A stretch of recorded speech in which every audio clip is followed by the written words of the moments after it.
Ladies and gentlemen, thank you for tuning in to this week's edition of Stop, Look, and Listen. I'm your host, LaTroy Gardner.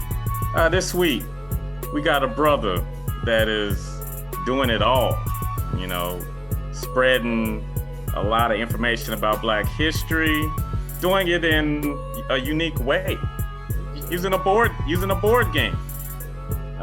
He also has this brand, True Health Forever, emphasizing the importance of physical health, mental health, financial literacy. We got brother Davon Truvel. Yes, sir. Appreciate the opportunity, brother LaTroy. Thank you. Thank you. So, brother Davon is the creator of the Black Wall Street game, which we will definitely get further in depth with that a little bit later. But Davon, just tell us about your journey. Like, where are you from, and just your upbringing? Yeah, so I'm out here in California. Blessed to have the sun, but sometimes we get a little too much sun right now. It's hot. But I grew up in and around LA, mostly in the San Fernando Valley area. Growing up, unfortunately, I did get in trouble as a kid in the classroom. I have a lot of energy. Right. LaTroy, Right. like even today, I still have a lot of energy. And back then, the teachers didn't really know what to do with that type of energy. And I was still getting my good grades. But when I got done with my tests, when I got done with my homework, I wanted to talk. I wanted to joke. I wanted to play games with people. Unfortunately, that got me into some trouble. But later on, fast forward, I eventually got into sports. Always loved playing games. Always loved being competitive and the lessons that you can get in sports. I had the privilege of going off to UC Davis for my undergraduate. That's where I met my queen, right? She's the one who's really passionate about the holistic and physical health, and I'm really the economic side. So we come together to create that powerhouse together. And then from UC Davis is where I was able to take my first AAS or African American Studies class, where I was first introduced to Greenwood, introduced to Black Wall Street, and I was just like, what? We had a whole city? Like, no, this has never been told to me before. Like, we had a whole entire self-sustaining city, and the fact that information wasn't given to us, well, I was like, that doesn't make sense to me. So that's a little bit of my journey. I'm sure we'll get into more of the board game, but started off in education, again, getting in trouble, struggling, a little bit of energy, love playing games, and then grew into learning more about Black history once I had the privilege of going off to college. All right, so you just mentioned that you attended college at UC Davis, and you had that light bulb moment where you read about the Tulsa and Black Wall Street for the first time. Where you grew up in California, was there a lot of Black-owned businesses in your neighborhood, or? I'm trying to think. Other than the barbershop, there wasn't too many Black-owned businesses that I can remember growing up. I feel like the barbershop was it. And my mom did own a business growing up. She had an eBay business, a reselling business. So we used to go to thrift stores growing up. She used to be like, hey, if you can find these brands right on the racks, get those brands. And then she would sell them. And that was one of my first jobs, was packaging up clothes for my mom's online business. And, she did her thing during that time too. Uh-huh. So what did you dream? What was your dreams career-wise growing up? Oh, okay. Growing up, so I have a very unorthodox probably pathway to where I got as a board game designer, right? I didn't Yeah. grow up thinking I'm gonna make board games at all. That was not the cards, LaTroy. I'll tell you that right now. Uh-huh. But growing up, health was on my mind because I do have family members that have, diabetes, have high blood pressure, were gone way too soon because of those health disparities. So growing up, becoming a medical doctor was always, I think, in my mind because I wanted to help people. Mm-hmm. Going off to college, the major that I got in was biomedical engineering. So I started off as a biomedical engineer. I thought I was going to be a doctor, make prosthetic limbs and arms and legs for folks that may have lost a leg or an arm due to diabetes and the blood restrictions that happens with that. I wanted to help solve that problem. But going off to college, I was able to learn the biomedical part, right? The giving someone an arm, you're Mm-hmm. solving a problem after it's already a problem, right? They've already lost their arm, they've already had diabetes for 10, 20, 30, 40 years. When yes, this prosthetic arm can definitely solve their problem, but if you can educate folks earlier on, if you can educate folks on the impact of diabetes 30 years before, if you can educate folks on what to be eating throughout your life and fix those habits earlier, they never need to lose the arm in the first place. So that's where I kind of shifted a little bit, and I started studying genetics, started studying sociology and how health disparities are ingrained in our culture and in societies. And then that's where I really dove into, with me and the Queen, on True Health Forever. How can we, take what we've learned and really try to change the culture and make it more of a one Afrocentric, like back to Africa culture, but also a more holistically healthy culture as well. Okay. So as kids, we all look forward to, that family time where um, mom or dad says, "Yo, pull out the Monopoly board or the Yep. Scrabble Yep. table, or get the cards. Let's play Uno or spades." Um, Even to this day, like Monopoly is my favorite board game. Like I Oh, play we with. gotta switch that up, LaTroy. Hold up now. We Well, gotta that's the plan. That's the plan after this interview. So yeah, I would play it with family and friends, and I still play it by myself on the computer. Mm. Um, just talk about how things was in your household as far as that family time, like Yeah. how important it was to sit around the table and play with your family. Listen, bar none, my family game was dominoes growing up. Well, you're on the West Coast. You're on the Yeah, West yeah, Coast. So I can see that. we on the West. My family's from Texas, so even at family reunions, we had domino tournaments. So Right. growing up, my grandma, I lived with my grandma for some time as well. Shout out to Grandy. But she would literally train me on how to play dominoes, how to count, how to make sure you're playing fast. And I was one of the youngest people in our families to be in like the top 3, top 5 in our domino tournaments every single year as like an 8-year-old playing against 60-year-olds, right? They're talking all their trash and stuff. Right. It was really fun. So for me growing up, dominoes was probably the number one game.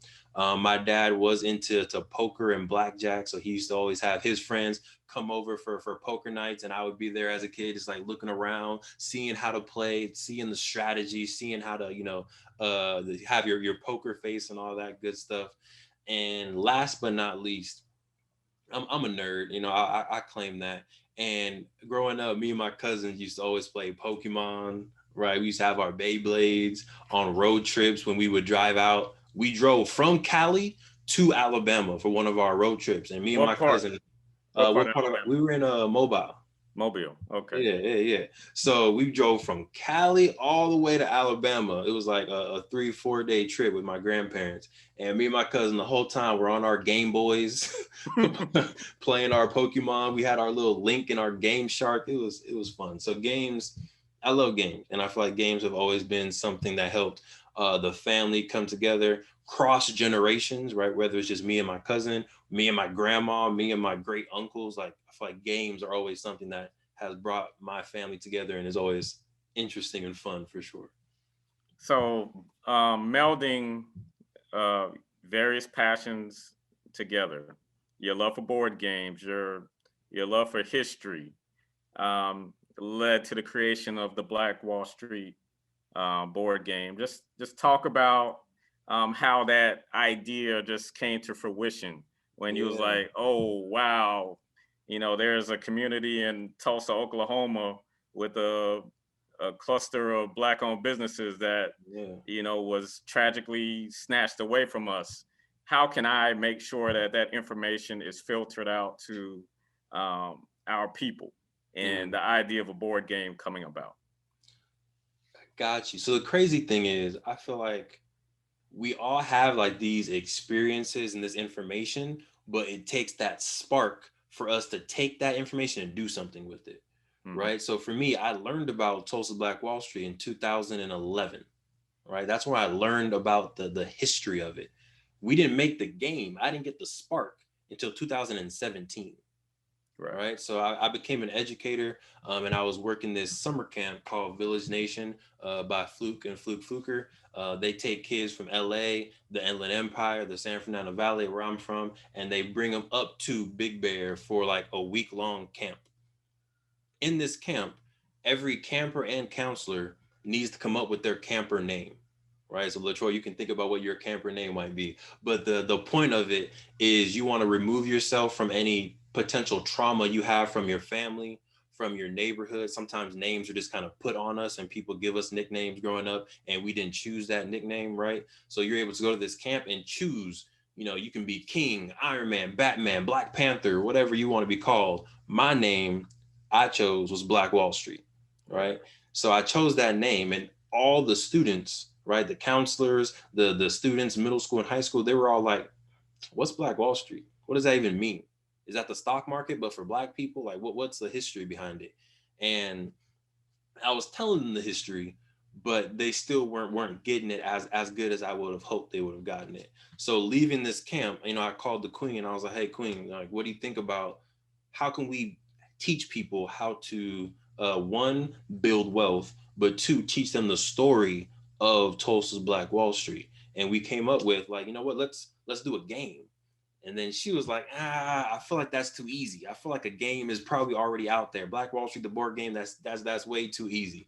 But we looked it up, and LaTroy, the stuff that we saw online for Black Wall Street or Black Monopoly was all like, go to jail, baby mama drama, selling drugs, all stuff that, unfortunately has been a part of our possible experiences, but I don't think is a part of our fabric of our identity. The fabric of our culture isn't those experiences. Those are the stereotypes and those are things that we've had to do sometimes.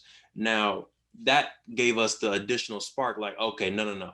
We're going to build a Black excellence game. There's going to be no jail in this game. It's going to be built around the true history and legacy of Tulsa Black Wall Street. And the next year, when we come back to this summer camp and we're going to tell these students about Black Wall Street, we're going to have a game for them to learn it. That way, it's not just talking. They can really experience what Black Wall Street is and what it was and what it still can be for them in the future. So that's the long story short, man. As we went to the camp, was firsthand in like talking to these kids, and the fact that they didn't have this information, the fact that they didn't know that we can build an entire Black-owned city. We were like, let's change this through a board game. let's make it fun. So how long did you have to research all of the businesses tied to Black Wall Street in order to incorporate it into the game properly? Man, I feel like it was probably a working and developing 6 months. Okay. Right. And I say in a working developing because the first edition of the prototype that we made wasn't the final one that ended up being commercialized. Right. So it was still going on. But to get the prototype that we made, it was a solid 6 month, 7 month process to do that research, to collect it all, to be able to, in a fun way, translate it into a board game and figure out what those mechanics could be. And then every year, like even to this day, like we're releasing a new edition next month. We're getting better and better with better information, better graphics every single year. Yeah, and I'm sure that's probably one of the difficult processes when it comes to putting the game together, was making sure that it was educational and digestible to all ages. Yeah. Exactly. And we try not to put too much education in the playing of the game, right? So if you get the game, and I have a board right here, when you get the game, there's real businesses along the sides of it, right? So you have Madam TJ Walker Beauty Salon, you have Williams Dreamland Theater, Tulsa Star, Uncle Steve's Barbecue. You have real businesses that existed and were thriving back in 1897 to 1921. So even just by playing the game and landing on stuff, you're already learning passively the businesses that existed. Now, if you want even more, real history, there's the rule book, which has tons of history within it. It has worksheets within it. It has budget sheets and all of that stuff for even more education. And then some of the draw cards that you draw are all history based as well. But we tried to make the game play as passively educational as possible, so it's fun, and that the kids or anyone playing it isn't like, oh, I'm playing this to learn. Like, no, you're playing this to win the game, right? You're playing to have fun and to be the best entrepreneur, and you just happen to be learning through that process as well. Okay. And the game is available exclusively on your website, PlayBlackWallSt, or has retail come calling? So retail has come calling, but we don't like the numbers that they're talking personally. So right now it is available on PlayBlackWallSt.com. You can get the second edition available there, and you can pre-order the Masterpiece edition as well. We also have some select bookstores that we're in, like the Underground Bookstore in Sacramento, the Listening Tree, the Mobile Bookstore in Connecticut, and we have a few others as well. So if you are a bookstore and you want to hold the game, if you're a convenience store, definitely reach out to us at PlayBlackWallSt.com. Yeah, as long as these retailers keep playing games, we're going to be easy access almost. Be independent, selling it on the website, and like Master P would say, out the trunk. Yep, literally out. We have one of our first pictures up is literally us with a game full in the trunk, just out the trunk with it for real. So speaking of Master P, he sort of gave you an endorsement on his YouTube Master P Reviews channel. Gave the game a 9. Has there been an uptick in orders as a result of his promo? I'm trying to think. There hasn't been a particular uptick from that promo, but it's hard to say where the traffic was coming from, because at the same time that was happening, it was also around Juneteenth. So we had our other promotions going on across different places. So our sales definitely went up for the month of June. And a lot of love to Master P and the Genie for showing us that love. We appreciate it. We definitely saw an uptick in YouTube subscribers from our YouTube page. So I would attribute that to Master P as well. But yeah, lot of love. We did get an increase, but don't know if that's particularly from Master P, but we can claim it. Master P, we appreciate you. All right. Give us a 10 next time, but it's all good. So does that give you confidence to keep pushing and come up with other games with within that same wheelhouse? Oh, most definitely, right? I think whenever you get the extra love from especially a legend like Master P out there, right? And for the record, I think some people think that we paid to get that happen. If y'all know how the Master P review channel works, like you send your products. Anyone can send their products for free, and you don't know if it's going to get reviewed or not. So one of our community members actually emailed us, and they were like, "Hey, did you see Master P just reviewed your game?" We were like, "What? What you mean they reviewed our game? We didn't even know." So from that email, we went to the YouTube channel. We were like, "Oh, for sure." So I think seeing people who are solidified business cultural legends, right, have their hands on our Black Wall Street game and give it a 9 and tell their community how important it is to learn this history, for sure poured into my cup and definitely gave us a little extra charge. We do have some interesting game ideas that have been in the works, and I think this definitely gave us a little bit more push to make more content around the history of Tulsa Black Wall Street. We also took a trip out to Tulsa, which I think that also just charged me all the way up. Like I'm at like 120% after that, because even the folks in Oklahoma who are closest to the history, a lot of folks out there didn't know about the history either. Right. So the game was exposure for them, and the 100th year anniversary or commemoration was also a huge exposure to them, because they were just like, we didn't know this history because they didn't teach it to us in school. So the fact that in Oklahoma folks didn't know, in my state, California, folks don't know, there's so much potential and opportunity to continue to teach through gaming in a fun way. And I think, yeah, we got more games in the trap for sure. Yeah, and it seems like there's a growing presence as far as Black entrepreneurs in the gaming community. Yeah. I think I listened to one of your podcasts or saw one of your videos, and you was showing love to some of the other owners. Yeah, so we got a little group going, building up, the United Black Gaming Guild, right? So we got Trap Wars and Famfoolery. There's Verified by Devin Clark. My apologies. No, you good. We got, who else we got on here? There's Maquiba from Financial IQ. There's Brilliant and BS with Camille. there's a whole, I think, cohort of Black gamers trading races. This is, yeah, the list goes on and on. If I didn't mention your name, no disrespect, my apologies. But there's just an amazing group of Black gamers that are out here really doing their thing, and we're trying to make it easier for more folks to get into this industry, but also make sure that we continue to collaborate with each other and make sure that as one of us grows, as one of us gets into Target, as one of us gets a really good manufacturing deal, as one of us, gets exposure, we are always bringing in other folks with us as well. So the industry is booming. There's tons of opportunity in the gaming industry, period. And personally, I think there's a lot of opportunity, again, to use gaming as a Trojan horse to exposing more people to Black history and Black culture, whether that's our people, whether that's allies, whether that's people who were historically against Black folks. I feel like if we can get these games into more households, it starts to open up the conversation, and it can, I think, really make some huge impact. Okay. So a couple more quick game related questions. How many people can play at once? The second edition, 5 people can play at once. The Masterpiece edition, 4 people can play at once. Okay. And the age group, it's recommended for?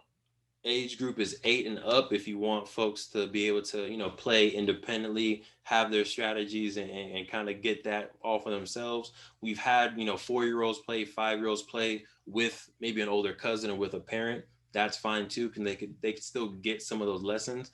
But if you want them to, really be in the trenches and doing their own stuff, we say 8 and up. Okay. So you just mentioned that you and the Queen had a recent trip to Tulsa. What was the response from the families of those we lost from the massacre regarding the game? Yeah, so we can be, this is an honest platform. I can be open. Yeah, be transparent. Cool. So for me, I was very nervous about going out to Tulsa, right? And not for scared reasons, right? Because there was the racists that were out there saying they're going to do certain things. I wasn't worried about that, but I was definitely like feeling some type of way of being someone from California, being someone who created a board game about the history of Black Wall Street, and then now coming out to the source and trying to claim like I know the history, right? Like it's their history. Like their families literally lived there and they're still living it. And me as an outsider coming in saying, hey, I got this board game that I made. I was like, ooh, I don't know how people are going to react to this. We got so much love as soon as we touched down, LaTroy. Like that whole thing, like just shook off. Like we got so much love. The first day we came with a box full of board games, and our honest intent was to give them away for free. Our honest intent was we came to Tulsa. We don't want to sell anything. People kept asking, like, how come y'all didn't set up a table? How come y'all aren't doing that? I was like, we're not here to sell. Like, we're here to learn, and we're here to give out games. That was our honest intent. No one let us give them a game for free. We were just like, here, like this dude had his daughter sitting at a restaurant. And I was like, here, take this. And he was like, no. How much do I pay you? I was like, it's free, bro. We're just trying to show love. He was like, nope, give me your Cash App. I'm sending you some money right now. And that happened over and over again. I have it on video. Like it's never been so hard to give away games ever in my life. But yeah, they showed us, so much love. They appreciated the fact that we did take the history, we did take the culture and put it into a fun game to help them teach their kids and help them talk about the conversation. A lot of people out there were trying to get us connected with school systems in Tulsa so that we can get the game into school systems, trying to get the game into some of the local bookstores or the local general stores that are on and in Greenwood. So it was a beautiful, positive reaction. I think definitely, again, gave me and the whole team just more energy moving forward. The fact that we got that stamp, and yeah, folks from Tulsa, from Greenwood, we're rocking with the board game. Okay. So what did you learn most from that trip? Let's see, what did I learn most? I got one just off the top, 2. Okay, I don't want to take up too much time. I got 2 for sure. Yeah, take your time. One is, so there's the story. Have you heard the story of Dick Rowland? No, so I got, all right, here, I'm gonna take my time with this one because I think Okay. this is a real important one. The story originally that I was told on, why the riot or the massacre even happened was that there was this young black man, Dick Rowland, who had attacked or tripped and fell into an elevator and ran into a young white woman by the name of Sarah Page. Right? That's the story that I think a lot of historians knew growing up. Like, oh, Dick Rowland was trying to get into this elevator. Sarah Page was the elevator operator. He tripped and fell, and on accident, he hit her. And then, boom, people thought that he attacked her. And that's where the massacre happened. Mm-hmm. Right? That's where, for a solid 2 years, even after the board game, that's the story that I read, that story that I was taught, and that story that I kept telling folks. Going out there, we learned that Dick Rowland, or they call him Diamond Dick, right? He was a little bit, he was in the streets a little bit of a player, signed some shoes, he was shiny, so they call him Diamond Dick Rowland, and he was actually in a relationship with Sarah Page. Mm-hmm. They were together, and Sarah Page had just told him that she was having his child. All right, so the whole context of the entire massacre for me changes 100% as soon as you know that these two are in love, they're having each other's babies. Now it's saying that the massacre almost came from a place of, I mean, we knew it came from a place of hate, but the fact that I think these two were in love and were having each other's child is a different type of hate. Right. So I think that's one of the things that I definitely learned coming from there is the source and the true spark of the massacre and of the riot was from interracial relationships, interracial love. Mm-hmm. Number two, and this is a kind of a two-parter number two, but part one is Greenwood was huge. And I think it's hard to really fathom, right? Like when you're reading the books and it's saying like, oh, it was 46 acres long or 46 blocks long. Like you're thinking, oh, dang, that's pretty big. But then when you go there and you see what Greenwood is today, it's about, two blocks today. But then you take this tour, and Terry Backus from the Greenwood Chamber of Commerce has a dope tour that you can book when you go out there. And he will walk you the whole trail of where Greenwood used to be, a mile long block or a mile long street. And when you're looking around right now, it's the University of Oklahoma, and you're looking around, all of that used to be Black Wall Street. So I think also, like, obviously, learning about Black Wall Street, I knew it was big, I knew it was successful, but when you're walking and you're just like, dang, 100 years ago, if I was just walking this mile long, it would have been all Black owned businesses, over 600 Black owned businesses, just schools, just Black excellence and families all within this block. So I think that's something that was amazing to also just experience and to be able to envision. Last thing, my bad, LaTroy. My bad. It was a dope trip. There's probably more. This is about information. I want you to feed us, feed the listeners. So one more thing is, in the history books, I don't think it's not emphasized that after the riot or after the massacre and Black Wall Street was destroyed, we were able to rebuild. Right. So by the time it was like the mid 1930s, early 1940s, Black Wall Street was back on and popping almost. But what was the true dagger was the policies of urban renewal. Right. And urban renewal, another word for gentrification, basically, that I think across the nation, we all see gentrification happening in our neighborhoods all across. Right. That same thing is what really ended Black Wall Street in its full potential, because they put a freeway, cut it directly in the middle of Greenwood, right? By eminent domain, they took away land, or they said, sell us this land or don't sell this land. But either way, we're going to take the land for the betterment of the community. Same thing they did in Central Park with Seneca Village, right? We're going to take your land and then we're going to put a university here. Which sounds good, right? Because education is needed. We need a university. But the fact that they took our ancestors' land, they just took their land and said, we're going to take all this down, all your businesses, all your homes, and we're going to put a university here instead. There's a lot of wealth that was lost with that decision.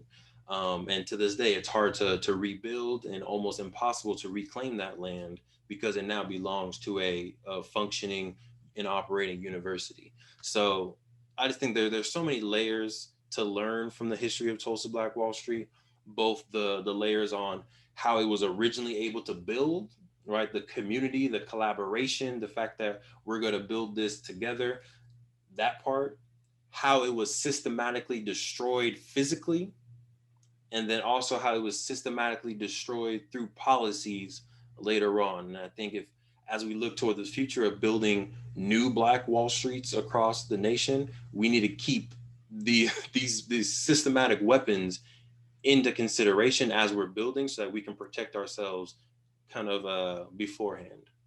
Okay. So what are the keys to building a modern day Black Wall Street? Great question. I'm still learning that process, right? And some books that I've been able to study and read from in learning the process. One is How to Build a New Black Wall Street by Kyle Davis.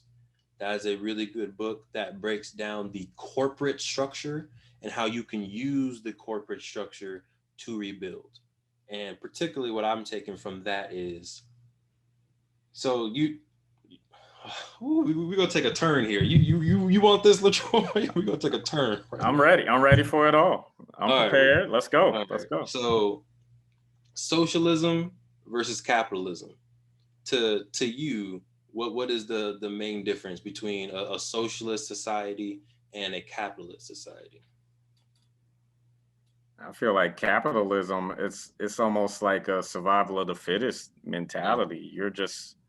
You're going for whatever, trying to reach the highest of heights, and you're using other people beneath you, so to speak, to get there. Mm-hmm. You know? I would agree. And then socialist? Socialism, I feel like there's more of a, more of like a union. Everyone's kind of working together to make ends meet. There's more unity and less divisiveness and monopolizing of everything. Well, I completely agree, right? And I think some folks think these two cannot operate together. Right. But how I see the world is we live in America. America is capitalist. There's no point blank about it. And I think for years we've been fighting against capitalism, which is understandable because we know it's inherently anti-Black and it's inherently from its inception using the labor, the creativity, and the bodies of Black people to create wealth. We know that. But I think it's going to be harder to dismantle capitalism than it is to figure out a way to turn capitalism into socialism.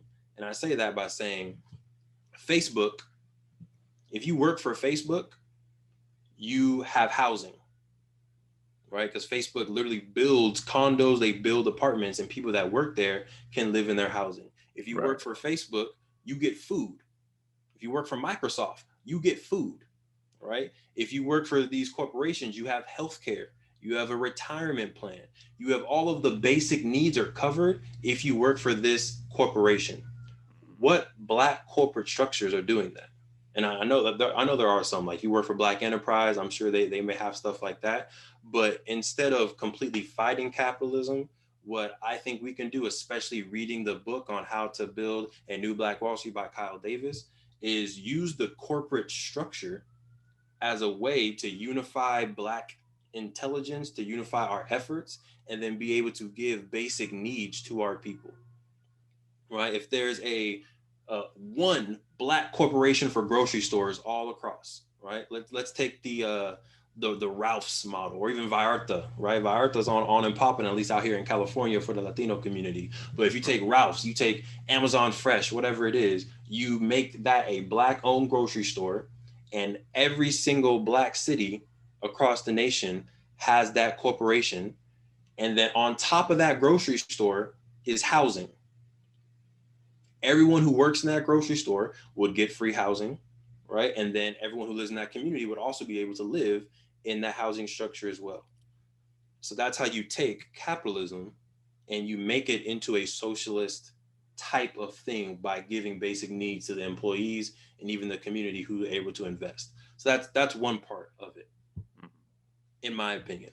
The second thing, if you read Powernomics by Claude Anderson, right, he starts talking about the different levels that need to happen. The fact that you need to get your economics first, and then you send your kids to education, and then after your kids get educated anywhere, they then come back and they rebuild this economic structure, this business, and they take it to the next level. And then after you get the millions, after you get the economic power, you then can start influencing politicians to say, hey, we don't need a freeway to go through this community ever, right? We don't need gentrification to come to this community ever. We need new roads. We need increased funding for our school systems. We need, sustainable kind of policies to make sure our air is fresh within our neighborhoods.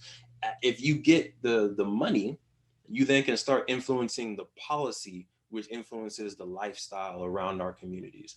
So I think those are the main, I think, two things that I'm thinking about right now. The third one is real estate development as well. That's a little bit further on in my personal journey, but I love what I see a lot of folks doing in Freedom, Georgia, right? They bought their acreage and they're slowly building out their community. Exactly. I would love for a Freedom, Georgia, or a Freedom City to be in every state. Like, how can we learn from their model?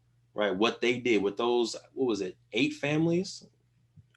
I'm not sure of the exact total, but yeah, that sounds about right. Yeah, it wasn't hundreds of people, right? It was like 8, maybe 10 families tops that came together. They bought their land and now they're going to build up. And I think we can find 8 to 10 families per state to do that.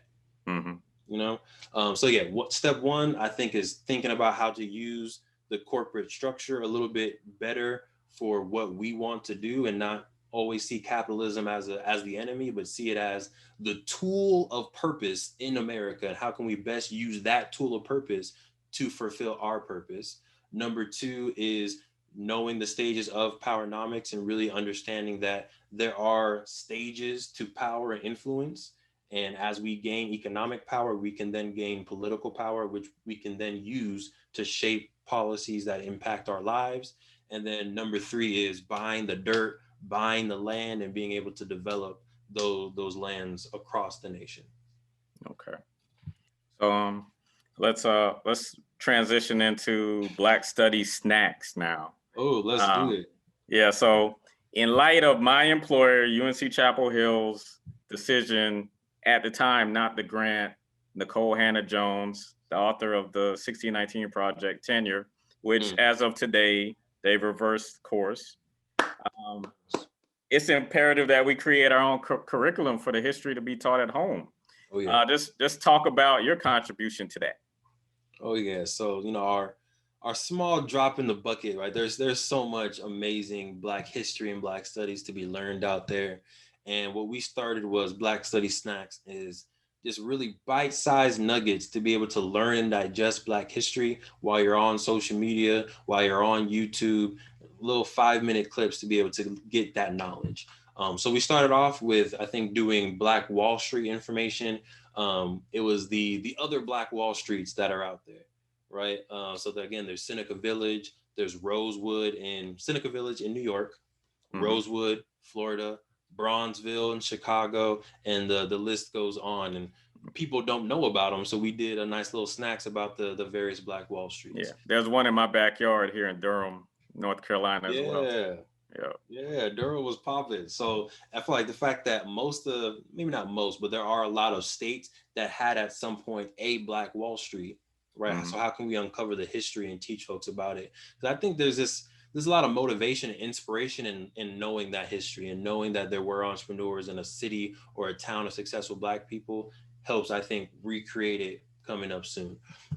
We did another one on the Harlem Renaissance, which is one of my favorite time periods in history, because we're really able to, for the first time, define what the Black identity is through our own eye, through our own art, right? Before that, it was all white people controlling the media and saying what blackness is, calling us lazy, calling us stupid, even though we were raising their kids, we were, doing all of the work, but somehow we're all these negative things. So the Harlem Renaissance comes, and now artists are able to really put out, no, this is what we are, this is who we are. So I love the Harlem Renaissance time period.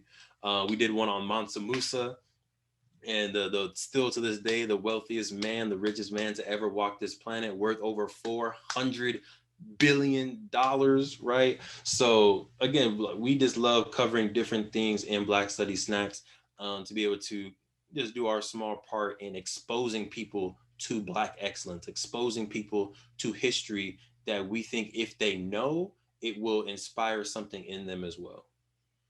And where can we find Black Study Snacks at?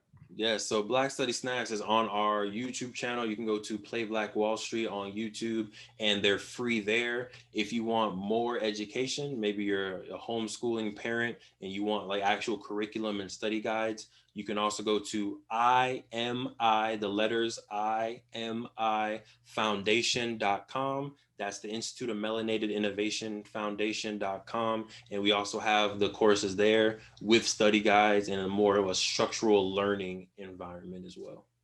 Okay, nice. So the next chapter here. Oh, talk to me. You covering it all, LaTroy. I love it. I mean, I love it. The purpose of Stop, Look, and Listen is documenting today's history makers. So love it. I think you fit the criteria, don't you think? Thank you, King. Hey, I'll accept that. I appreciate that for real. No doubt. So you're the owner of the True Health Forever brand with your wife. Me and the wife. Yes, the queen. Yes. And you offer products to improve physical health with workouts, recipes, and dieting plans. And you cross-promote it with the podcast of the same name. Mm-hmm. Just share some of the keys to maintaining wealth when it comes to physical and mental health. Man, so first of all, I want to, because I was supposed to do an IG live later on today about this very topic, because in LA specifically, we're seeing COVID numbers go extremely up for the Black community, right? And they're saying that it's probably going to go up in other urban centers as well, especially if the vaccine rates are lower. And I'm not talking about, pro-vaccine, against vaccine. You do what you think is best for you. But what you need to make sure you are doing, no matter what, is fighting and building your immune system, no matter how you want to do it, right? And some things that we suggest are increasing how much vegetables and fruits you're digesting, fresh fruits and vegetables. And that's where we have the smoothie book that the queen created in order to help you create and build that warrior immune system that you need to keep fighting this COVID off, right? Making sure you're working out. Yeah, you got to actually fight. You got to throw the blows. Yeah. But making sure you're getting your daily exercise in, right? Whether it's a 20-minute walk, whether you're doing your push-ups, you're doing your body weight squats, get some resistance bands. I know gyms are closed, but find yourself a local park, or just walk around the block, or just walk in place. Do something to get that heart rate up, get your blood flowing, to increase your immune system as well. And then lastly, you do need sleep, right? And I know as an entrepreneur, right, and as an entrepreneur over there, radio show host, we think like, oh man, I'm just gonna hustle, I'm gonna grind, I don't need sleep. But the less you sleep, you're impacting your immune system, you're impacting your brain functionality. So you want to make sure you're getting your solid sleep as well to protect yourselves. So ultimately, we believe that health is wealth. And you can break it down by time if you want to. You can break it down by the quality of life that you live. But the math that I did, and this was when we first started Truvel Forever back in 2016, the math that I did, and I'm trying to recollect it, but it was saying that the average Black man lives until about, I think, 65 years old, right? And looking at my own personal like family members in my family, a lot of them unfortunately died before then. And it was a lot of things like cancer, lung cancer, liver disease, things that are kind of controllable by your habits, by what you eat, the habits that you pick up, and all of that stuff. So if I can live 10 more years, 20 more years, 30 more years on top of that, think about the wealth that I'm able to build in that 30 years.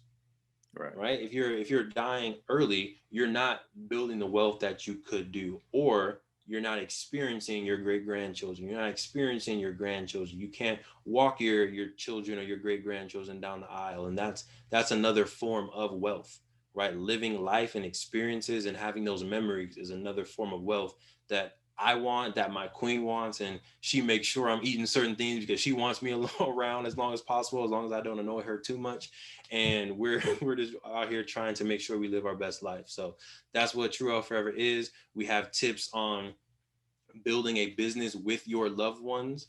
We think that every Black couple, every couple period, should have a business together, even if y'all aren't like full headstrong on entrepreneurship. For sure, tax purposes and building wealth purposes, you should have a LLC with your name that you can pass on to your kids, that you can employ your kids with and pay them their living wage in order to build that wealth. Okay. Yeah. So, I mean, even though we're kind of short on time, if you want to tap into the advantages and disadvantages of having a nonprofit versus corporation, or LLC, LLP, sole proprietorship, the whole nine. Yeah, great question. So I'm not an expert on nonprofits. I have started the process of trying to create our own nonprofit, and that paperwork, LaTroy. Oh, listen, the paperwork to become the nonprofit that we want to become. There is an easy 1023 form that you can do as a nonprofit to gain your 501c3 tax benefits. But with that, you can't get more than $50,000 a year in donations, right? And you also you can't build a school with that. And there's some other restrictions on the easy form. So you can start here, but for us, we like to start with the ending in mind. So we know we're going to want more than $50,000 a year. We know we do want to build a school. So we're trying to kind of take our time, go through the paperwork a little bit, and do the other side. So in short, I don't have too much experience with the 501c3 or nonprofit route yet. So I can't really talk too much about the pros and cons about the different structures there. Okay. Well, you just mentioned that your goal is to build a school. Oh, yes, sir. That slipped in there. Yes, sir. So tell me about that. For what, grade school, or what's the plan? If you Great can question. divulge. Yeah, well, I'll give you a little bit. So we talked about earlier the Institute of Melanated Innovation, Hmm. right? So that is the school that we will be building. Right now, we're starting off as a virtual online school. Mostly our customers are homeschooling parents. We appreciate you. Thank you for the support. But even teachers can get on there to get some curriculum, as well as parents get on there to learn some stuff as well. So we're starting off with a virtual space.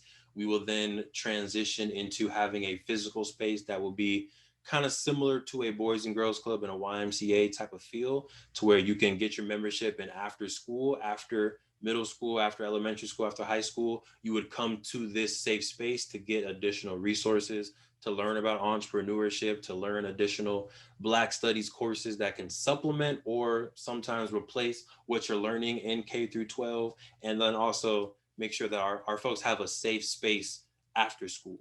Right. I know after school, personally, that was when I would not be making the best decisions growing up. So I want to make sure we give students a space that they can go to so that they can make good decisions for their future. And then long-term plan would be a high school / dual enrollment type of situation for our institution for, again, probably 8th grade through 12th grade, but they'll be taking some college classes during their time as well. And the dream, since we're recording history right here, and I haven't shared this too many other places, but I appreciate what you're doing. You asked some good questions. So I'm going to manifest it here. That way, 20 years from now, we can look back and be like, hey, LaTroy, we talked about this. Nice. The real dream is to be able to have some type of boarding school, right? Because when we look at, particularly in LA, the foster youth rates, they're extremely high in LA. And these amazing young melanated geniuses unfortunately have negative experiences in the foster care system that leads to other negative experiences. So if we can have a a boarding home type of school, we now can have more foster students and foster youth scholars live at our school, get that education, be in a safe environment. Second thing that we're able to do, and this is what a lot of other communities do, is international students from Africa, right, from Ghana, from Ethiopia, from Nigeria, can now fly over here to be in our boarding school here. Students are doing that, like European students are coming over here. Students from all over nations are coming to United States and living in the very expensive boarding schools, getting top class education, and then going to our elite university because of their education. So how can we set up that same system for students from our countries, from Jamaica, from Haiti, from Dominican Republic, from Nigeria, from all these places, and how can we increase the international college rates and education for our community through a school system? So again, I'll throw that out there here. If you want to help with that, if you feel there's power in what you're able to bring, definitely hit us up. Contact me. We need as many folks on the ground as possible to make this dream come true. All right. And I also noticed on the website that you're open to fundraising and partnership opportunities. Oh, yes, sir. So we partner with a lot of churches so far have reached out to us, some Black student unions as well. But if you do have a group of people and you want to, whether it's buy in bulk and resell directly to those group of people, or you just want to send them a link and then we'll give you, $5-10 per board game that you sell to your community, you can go to PlayBlackWallSt.com. At the very bottom, scroll all the way down, see all the amazing excellence and all that good stuff. And then at the bottom, there's partnerships and fundraising. Click on that and let us know what your idea is. And yes, if there's a match, then we will partner with you and we can fundraise by selling the board games together. Okay. So, Devon, feel free to tell us what's next. I feel like we've covered most of that during the interview, we talked about what's in the 10-year future, Troy. Yeah. So, feel free to just remind our listeners what's next. Plug, PlayBlackWallSt.com, the podcast, the Black Study Snacks, the whole nine, and then leave us with a parting shot, some jewels. Got you. So first off, appreciate you, LaTroy. Again, I do a lot of interviews, and not that I don't like just talking about the board game, but it can get repetitive. So I appreciate even your questions about the board game were different, right? You talked about what you learned in your trip. You talked about where it all started. So I love your questions and the fact that you dove deeper into the vision of what me and the Queen are also building. So appreciate the time and the opportunity for sure. But I wanted to pub the masterpiece edition of Black Wall Street, the board game. This bad boy, the best edition so far, by far. It is coming out. Go ahead and pre-order that. You go to PlayBlackWallSt.com and Masterpiece Edition is right there available for pre-order. They're going to be finishing manufacturing and production this week and we'll start shipping out in August. So you want to go ahead and get your pre-order secured because there's only 1,000 copies being sold for this wave. If you don't want the masterpiece and you want what's ready, what's hot on the shelf, waiting for you, get the second edition, also available on PlayBlackWallSt.com. That was $44. Go ahead and get that. There's always promos going, so you may be able to sneak it for a little bit less, and that will be shipped out to you almost immediately when you purchase it. You can support the True Health Forever podcast, and that's True Health Forever with the number 4, where we talk about holistic health. We talk about economic health, social health, mental health, and physical health. We bring on different community leaders and business owners. So even if you're a business owner, you're a community leader, and you want to just be on our platform, you want to talk your truth and talk about how your business is supporting health, come on down. True Health, the number 4 ever. It's on Instagram, on YouTube, and on all podcast listening devices. And then, of course, if you have a scholar and you want to empower your scholar with some Black history, you want to empower your scholar with the legacy of Mansa Musa, you want to power your scholar with the legacy of Queen Calafia of California, go ahead and go to imifoundation.com. That's imifoundation.com. Sign your scholar up for some courses. Now, you said leave with some nuggets. Let's see. I feel like we sprinkled a lot of stuff in there. Yes, but I would say Number one priority after listening to this is to talk with your loved ones, right? Whether it's your partner, whether it's your kids, whether it's your mom, your guardian, whoever it is, and figure out what is our vision for our family. Right? I think sometimes we get very focused in what do I want to do? What's my brand? Where am I going? But I think there's so much hidden talent in our families, right? My dad's a writer. My grandma just designed some business cards for us. She's also into real estate, so she'll send me all types of stuff regarding to real estate. My mom's into event planning, so we have something like event planning stuff or people to coordinate. She'll give us some nuggets. My queen is amazing in logistics and critical thinking. So I think there's so many brilliant people around us, but we don't often figure out how can we bring that brilliance all together for a unified purpose, right? And you can determine whatever that purpose is for your family. But I would sit down and figure out what is our unified vision, family? Where are we going? What are our priorities as a family? And then as you meet for your family reunions, you should have a board meeting, right? LaTroy talked about, a nonprofit versus a for-profit.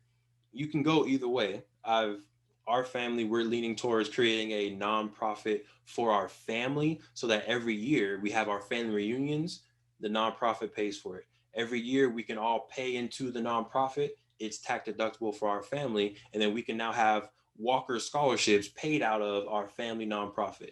That's something that we're working towards. And I would suggest other families either create a unified LLC so that their money can work together, or create a unified nonprofit, trust, 501c3, so their money can also work together. But that's step number one. Come together and talk about what the vision is for our collective family or the family within your household. All right. More jewels from Brother Davon Truvel. Like you said, make sure you go to PlayBlackWallSt.com, get your hands on the game, Black Wall Street. Make sure you, go to Black Study Snacks. Get some of those history lessons. Help them towards their goal of getting that school off the ground. Yeah. And then the holistic lifestyle. Taking care of your health. True Health Forever brand, the podcast. I've checked out episodes. I've subscribed. Make sure you check them out. Spotify and all of the other streaming platforms. I mean, this brother is doing amazing work, and I salute you, sir. And I look forward to when we can chop it up in person. Oh, yeah. So for Stop, Look, and Listen, I'm your host, LaTroy Gardner. See you next week. Peace and blessings. Hey everybody, my name is Cammie, and thank you so much for watching our YouTube channel. Be sure to subscribe for more great content, and don't forget to check us out on social media at GOB Radio Network.